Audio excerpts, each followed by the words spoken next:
White Porch Conversations. Welcome everybody to the White Porch. Is that what it is? That's the White Porch. Yeah, the White Porch. And so we were sitting around here one day a few months ago, and we were just shooting the breeze, as they used to say. Just sitting on the front porch. It was a nice summer day, just enjoying the weather, and we just started to talk. And we were talking that day about how much fun it would be to do a new video series podcast called From the White Porch, or On the White Porch, Conversations on the White Porch. I don't know exactly what we decided to name it, but they'll let you know as soon as it comes out. But we're gonna just start getting on this white porch here.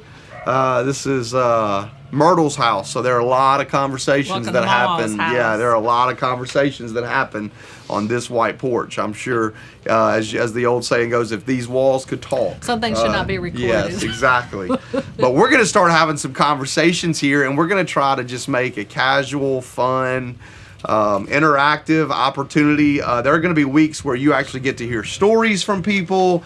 Sometimes we'll be having conversations about different subjects. Maybe you'll even hear people that have been going through some of the situations that we're going to talk about, and they're going to tell a little bit of their testimony.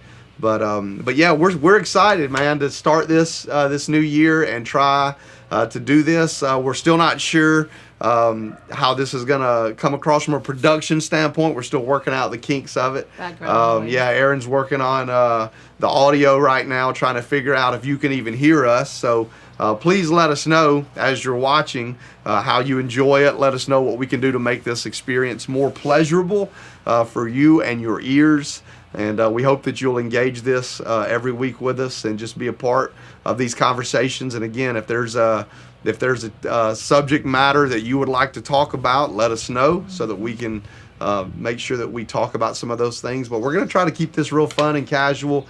I'm sure we'll hit some deep emotional subjects at times, but it won't be anything where we plan a whole lot out in advance. I want it to be a little more organic, just like a real white porch would be. So we're just here today. So I thought that as we started today, I gave Kay a little bit of idea on what direction we were going to go. I thought we would just talk about, like, here we are at this new year. So let's have a new year conversation on the white porch. So, one of the things that comes with New Year's is resolutions, right? Do you make New Year's resolutions? I did not this year. Do you usually? Sometimes I do. Do you? Like when you make a New Year's resolution, like how does that happen? Like, is it something you write down for yourself, or is it something you just talk to like people a goal a lot? Or something? But about February, March, I've forgotten all right. that. Well, actually, when it comes to New Year's resolutions, I actually studied it a lot this week, and I was just curious. I was like, where do they come from? Where do they start? Do you know the history of it? I don't. It's very interesting. So New Year's resolutions actually started 4,000 years ago in Babylon. That is not what I expected. I did not expect New Year's resolutions to come out of Babylon. Yeah, 4,000 years ago, the Babylonians, if I remember correctly, I could have this date wrong. If I remember correctly, their new year 4,000 years ago in Babylon was actually in March. It was not a January New Year. It was actually in March, and what they would do is they would take a night and a day, like New Year's Eve, New Year's Day. They would go over the past, kind of see what happened. Yeah. They would spend a lot of time thinking about like what had transpired the year before, and then they would shift their focus now to say, we want to change the things we didn't like. Adjust those things to make them where we like them, or if there are things that went well, we were going to commit to continue letting that be a part of our life. Then, I think it was 46 BC, the Romans, actually, just before Jesus was born, started a New Year's thing. The Babylonians had started something years before, and it actually kind of spread a little bit. The Romans shifted it to January. There was a reason it shifted to January. It was actually a pagan situation with one of their gods. There was a two-faced god they talked about, and January was some time that they celebrated this two-faced god, and one face would look to the past, one face would look to the future. And so then Julius Caesar actually changed the date, and they started a new Year's kind of resolution time with the Romans. And then the other part in history that was really interesting was for the Christians, this is cool because he's one of my all-time favorite historical figures in the church. In about the 1740s, John Wesley was the one that started the watch night services, and we've all heard of, you've probably heard of watch night services. I don't know. Watch night service is a service where you'll get together New Year's Eve and you'll have service into the new year, and you'll kind of spend that time. And actually, John Wesley called it, it was something about renewing the covenant or remembering the covenant, and then they called it, the watch night service. And so then Christians started engaging this idea of New Year's resolution. And again, there may be more history you could find that differ, but from what I've read, John Wesley kind of was the first one to talk about it from like a faith standpoint. And then I was reading what you were saying. So 45% of people make New Year's resolutions, roughly. That was a low number to me. Yeah. Like that was a little low to me. I really thought like a little gunshot. I would have thought it would have been about 60 to 70%, but it's about 45%. Aaron, do you make New Year's resolutions? Not really. Christopher, New Year's resolution. Josie, New Year's resolutions? No. So we're 0 for 5 here today. We're pretty good. But 45% of people do it, and according to statistics, I don't know how they gauge this, but about 8% of people. 8% stick with it. Yeah. So that makes sense. That would mean actually about 4% of people have a New Year's resolution that they follow through with, because half of them don't. So I just thought all that was really interesting. Then I thought about what the Bible said about these types of things. So Proverbs chapter 19 verse 21 says, "Many are the plans in a person's heart, but the Lord's purposes are what prevail." And so that was one of the big things that I thought about historically, is like, one of the problems with New Year's resolutions is we kind of make them to ourselves, in ourselves, right, and it's kind of between me and me.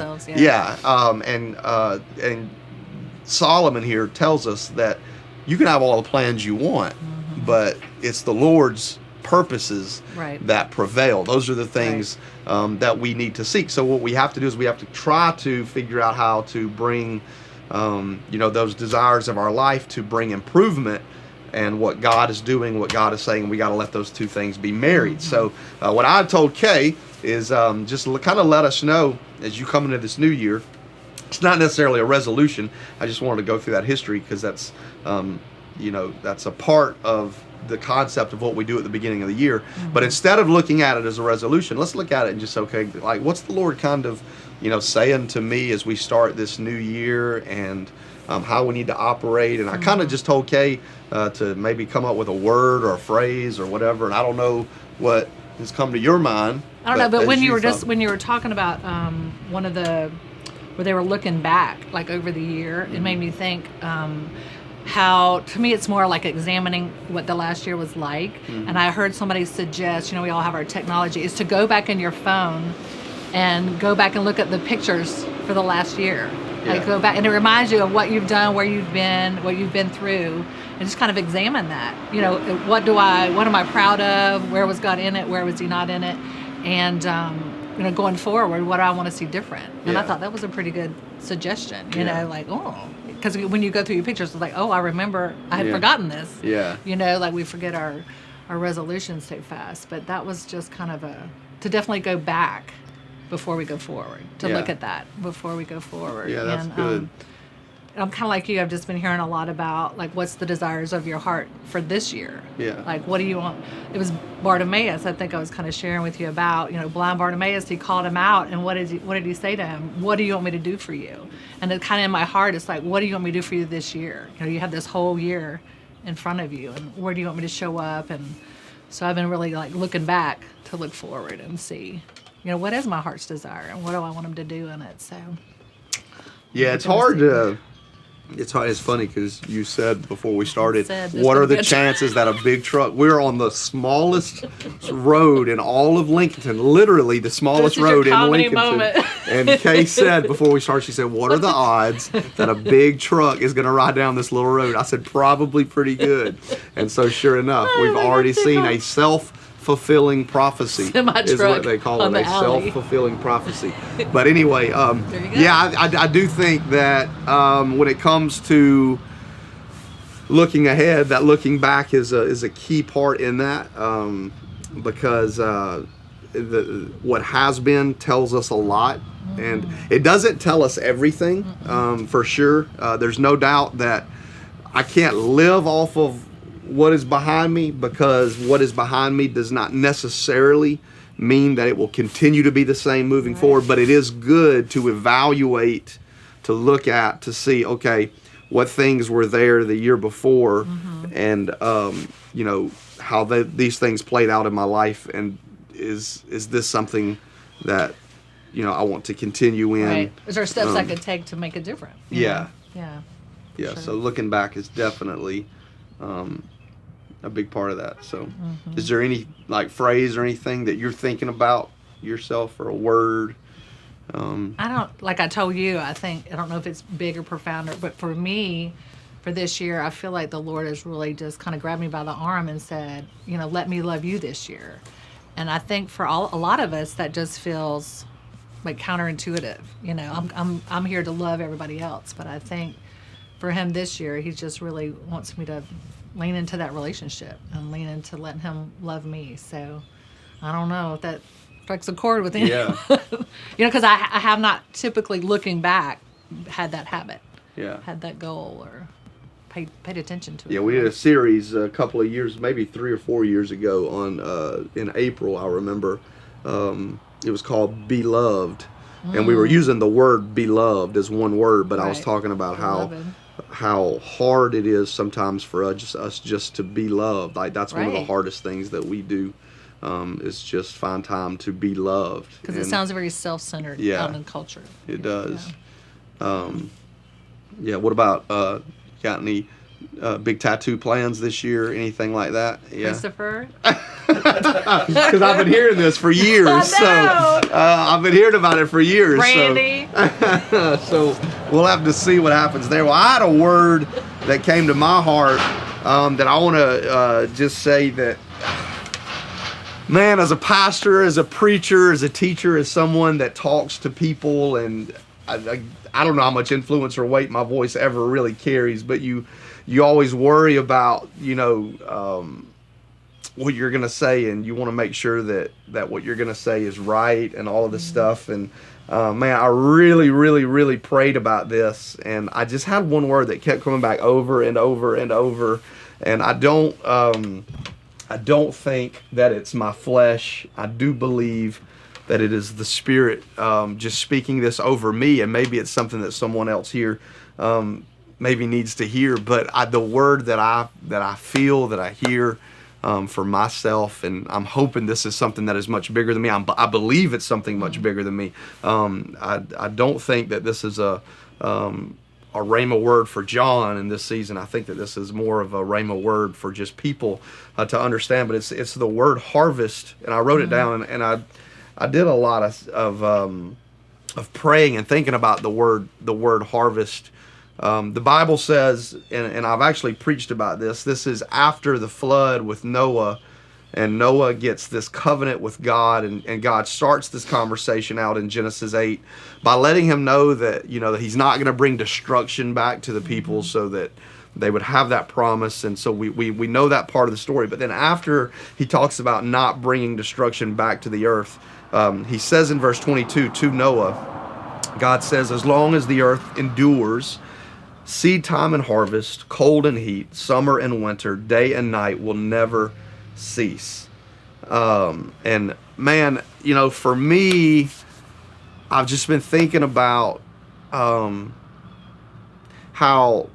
hard, you know, we try to sow good seed, and we're trying to do our very best. And I'm sure there are people who can relate to this, that you really do try to sow as much good seed as you can, because we do know that seed, you know, the type of seed that we sow, it does matter. It does make a difference. I've actually heard preachers preach messages about the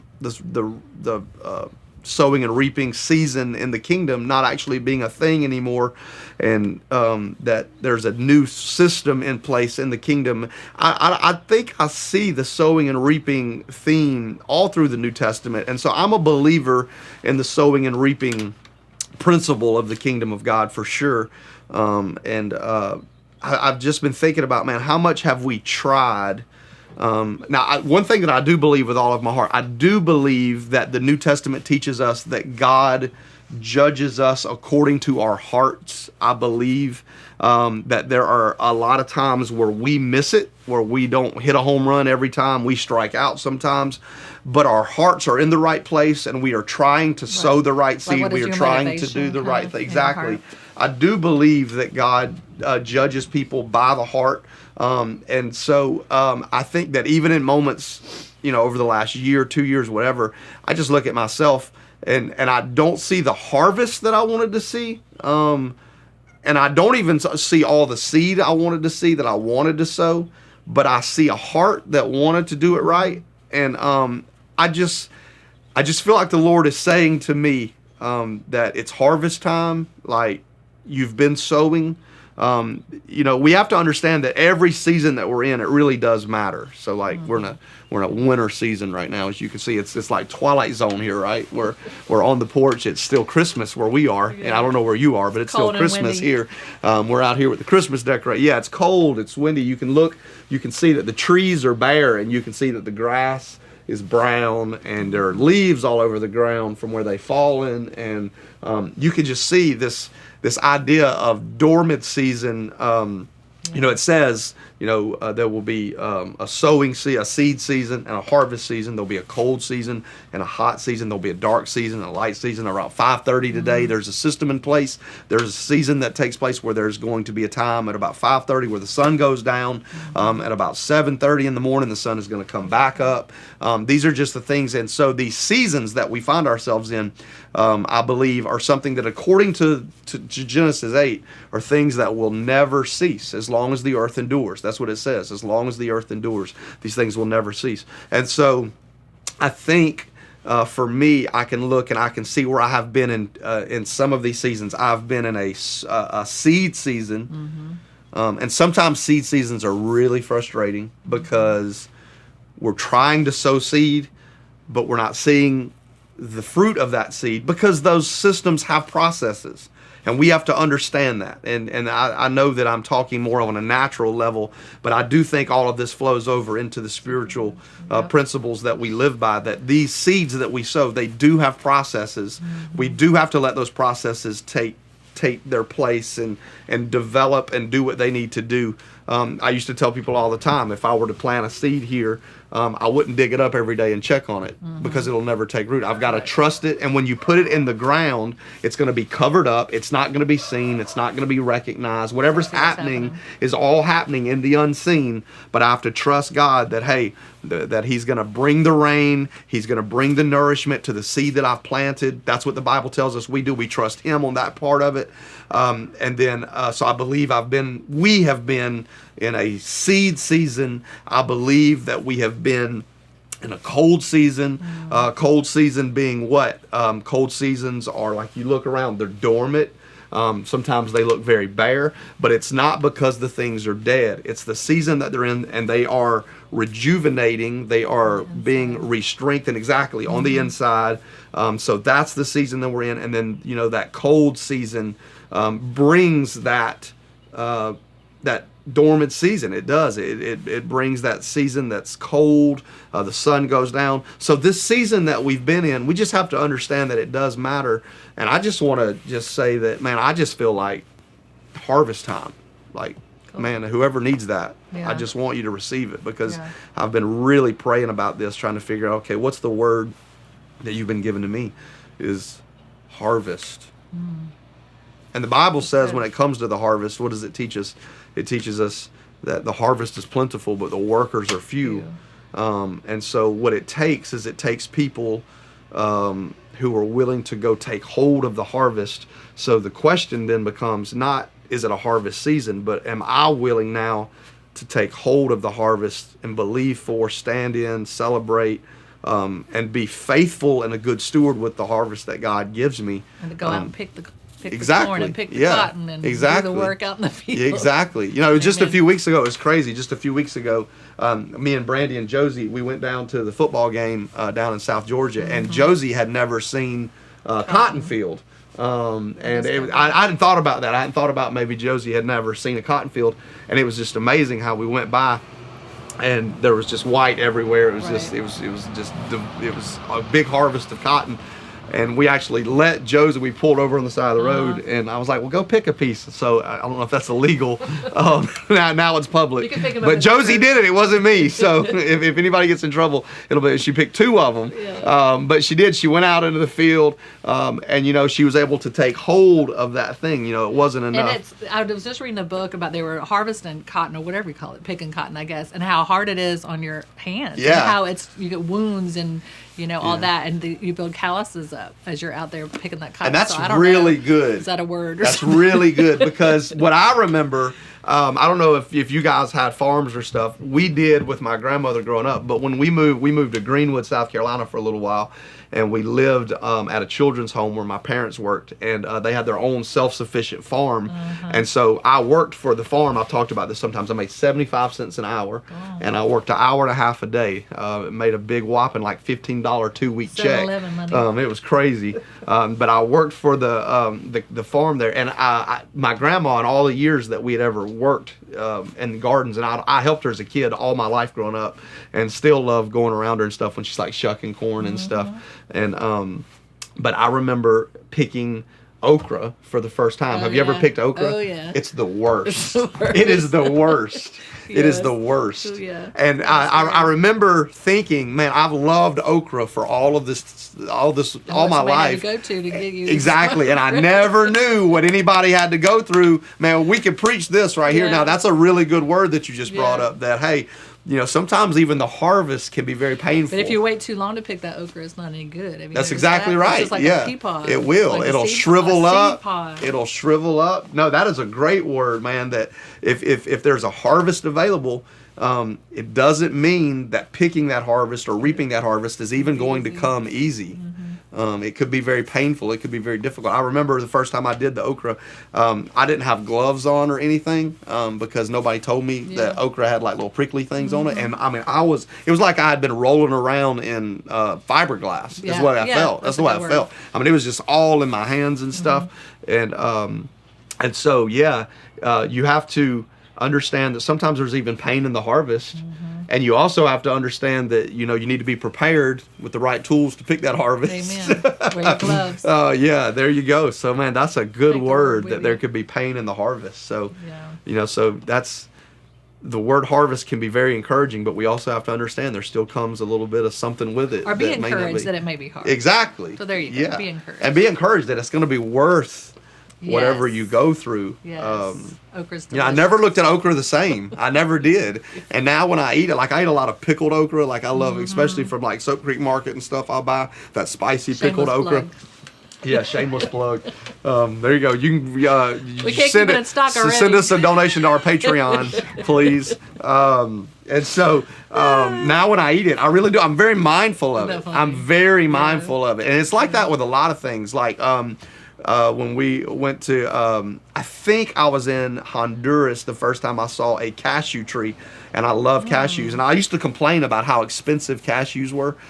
Because I was like, man, it's like my favorite, but I'm on a peanut budget, but I have a Right. cashew and pistachio, like, And pecans. yeah. And so I didn't know until I got to a place where they actually grew cashews, that those cashew trees, the cashew itself, it is one cashew in like a whole fruit. And it is a little. we see that also? Yeah, we did. Yeah, We saw yeah. those, and it's like a little red fruit, and there's only one cashew in the middle of it. After that whole thing. And again, it just made me appreciate more the harvest. So you know, when you go through this stuff to get the harvest, let that be used to help you appreciate that harvest more. Right. Let that be used to help you appreciate that harvest more. And so that's just the word that I have. So That's good. yeah, well, that was a great little nugget that you threw in there about it. Next thing So, you know, we'll be picking cotton. there you go. Let's all go to South Georgia. Let's pick I some just drove cotton. through there coming back from the beach and made me think about it more. Yeah. Yeah, So, that's but good. anyway, man, I hope that encourages somebody. I hope that if you're looking for a word, maybe that's the word you're looking for, because that's what he's speaking to me. And if you've gotten a word, I think we would love to know. Oh yeah, for sure. For this coming year, and yeah, definitely come on the white porch with us and hang out, and we'll talk about that word that guy gave you. So yeah, I think that was good. So welcome to the white porch, guys. We're gonna go Conversations from the on the white porch. And so I hope my grandma doesn't paint it. I mean, you never know with Myrtle. I mean, she's liable to do something have to change the name any given day. So yeah, they won't have to do like porch. the blue porch or the pink porch or whatever. But we are on a white porch. I would not even venture to assume that this will be the end of Christmas on the White Porch podcast. So I'm assuming it could very possibly go in for a few more months. So listen, thank you guys for hanging out with us a little bit today. I think by a prayer from God, the background noise subsided tremendously. So Aaron must have been praying and fast. No, it got really, after that big truck came by, I think it did really good. And so, yeah, we're going to start meeting here just once a week, giving you a little something to chew on that week and hang out with us. Yeah, and just, come on. We got a big swing right here behind us. We'll do a live audience out here. Bring us some fried chicken and okra. A lawn chair to come sit out. The weather will probably be cold for the next 2 months. And so we're going to be looking probably like this. I know. How many layers can we wear? Yeah, exactly. But she ain't even got no socks on. I do, but they're way down in there. Oh, they're way down in there. So she got a little bit of boldness going on here. I'm not like that. I almost put on... slippers? I got these Columbia socks. I don't know if you guys have like played with like these. Yeah, and so I almost put on my Columbia socks today because it's cold. But man, thank you guys for joining with us. What's the address here, Haley? 186 School Street is where we're shooting from every single week. Sorry, Mama. And you can come hang out with us. 186 School Street. And we'll be filming this every single week for you guys. So I think we did pretty good on time and everything. So I think we kind of hit our target. Anyway, love you guys. Love you guys. Thank you guys for joining with us on the White Porch, and we will see you next week. Bye.